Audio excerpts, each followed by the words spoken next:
last 5 years, I have seen Funko Pops invade and spread over everything, from toy stores to collector shops to anime conventions, spreading like a plastic plague, one that I was very thankfully completely immune to. I mean, I saw friends with entire walls of these things, and I promised myself I would never, ever cave to the pop vinyl addiction. And then they made this thing!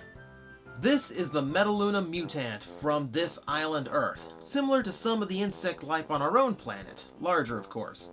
If you saw this guy in a previous Toycember, you know I'm a sucker for it. I still don't know what it is. The retro style and bug features just hit me the right way. Or maybe I just watched too much MST3K. Here, he's far cuter than he was in the movie, almost like a baby mutant, thanks to the Funko eyes being much smaller and the rest of his head so large. The detailing is nice and simple, just what's needed is there, including his massive red veins and just enough folds to make his head look like a brain.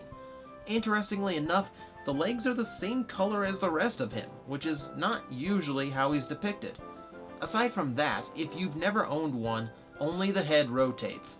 These are meant to just look good and cute for displaying in mass numbers. Hard to make a full review, even a Toycember one, out of just one of these guys though. So as long as we're going retro sci-fi, let's talk something a little bit more iconic. Robby the Robot from Forbidden Planet. This is one of the most classic robots in cinema history, and here he is with a massive bubble head.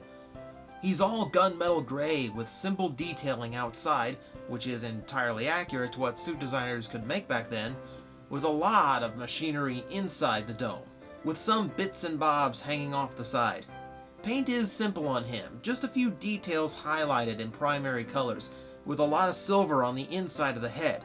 The simple design is the appeal though. This is what most think of when they remember robots from old sci-fi movies, and it's timeless, as proven by the fact they can actually sell a toy of him today.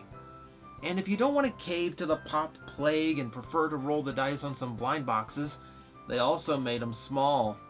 These are from the sci-fi blind boxes I've opened a few times on Blind Box Blitz. The design idea is the same, simple details and Japanese super deformed style, but less in the head and more in all of the limbs, and not restricted to the same pose. Both also have the same design idea going, more accurate details than the Pops, but less of them.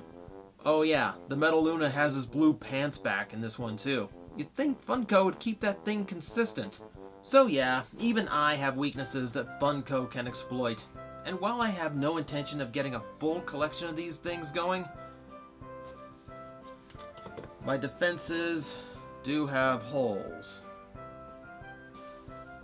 However, it's not the only thing that I have been collecting. When we open tomorrow's present, a collectible I have no defense for.